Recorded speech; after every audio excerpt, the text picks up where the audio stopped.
This move is definitely going to take a lot of practice. It looks simple. There's really only one thing going on, but in reality there's a lot of different things that are kind of happening with like the way you're aiming, the way how much pressure you're putting. So it's going to take time getting used to, so don't get discouraged if you're not going to get the first time. So I'm going to go into the grip first of all and kind of like show you what's happening. So like I said, I previously taught it with my thumb at the bottom, but I've learned that it's a lot better to grip the cards from the corners. So if you're right-handed, you're going to put your right thumb in the bottom left corner, and your middle finger up here is going to be gripping the top. And so when I'm in position, it's going to look like that. So I have my two fingers, my ring and my pinky, those are just kind of off to the side, and then my index is up here for stability, but a lot of the deck is being held mainly with my middle and my thumb.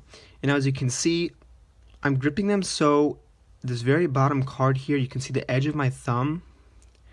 You want to have a grip where the edge of the card, the edge of the bottom card, should feel like it's about to shoot out, but it just hasn't broke that tension point.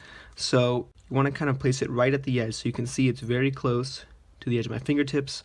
And now what's happening is when you're applying pressure and bending it, you can see that that corner of the card is about to just slip out.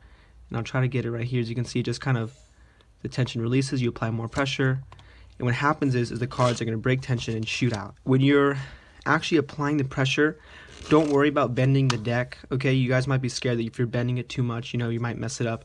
But with one riffle shuffle, it's going to go back to normal, so don't really worry about that.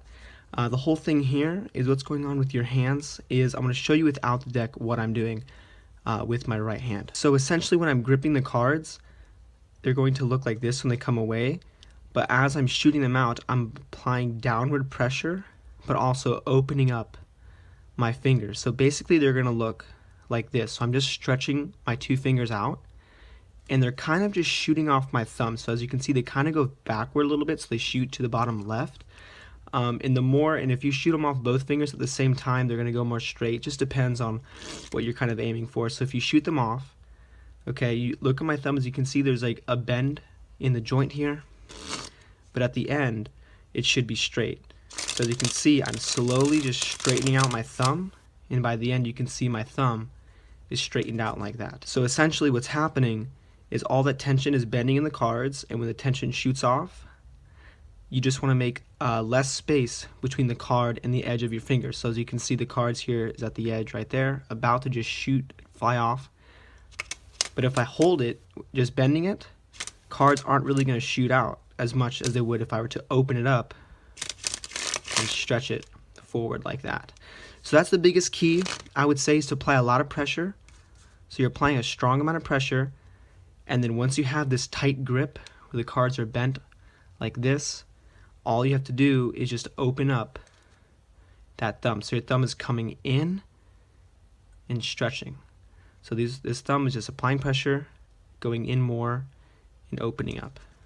And now the second part is just catching the cards. So I would recommend you just practice shooting the cards downward on a table, because you're not going to be able to catch them the first time. So I would say practice just using one hand and going as close as you can to a table or something, just kind of shooting it down to the ground and looking for a flow when you're shooting the cards down, okay? Because these cards are going to go everywhere the first time.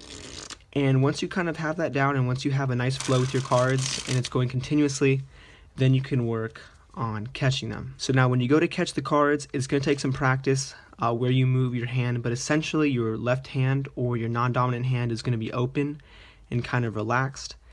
And as you can see, I'm just shooting it, and it's open, kind of cradling the cards, and it's a wide grip.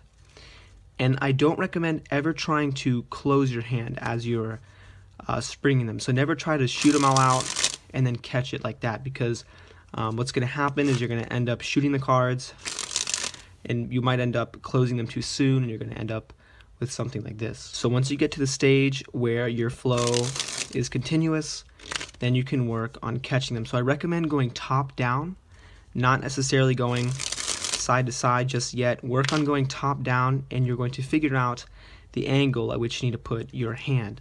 So if you feel like the cards are shooting back too far like this, then you can work on tilting your hand upward as well. So if you feel like your cards are shooting too far back, just tilt your hand more upwards, and they'll fly more in the position you want them to.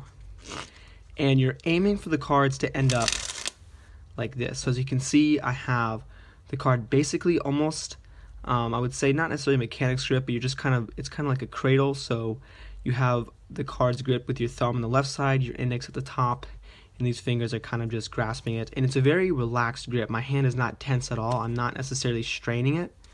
It's just nice and relaxed holding the cards.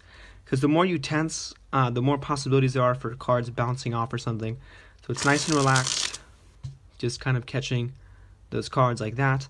And once you keep spinning them, you are going to have, like I said, that bend. All you have to do is give the deck a riffle shuffle, pull it back, and you should be in the same position as you were before. And another tip as well, you do need the deck to be very squared up. So if your deck looks something like this, and you try doing a riffle or a spring with the cards looking all choppy like that, it's really not going to work. So you need to make sure your hands are clean and the deck is going to be squared up, and that's going to make it look just so much better.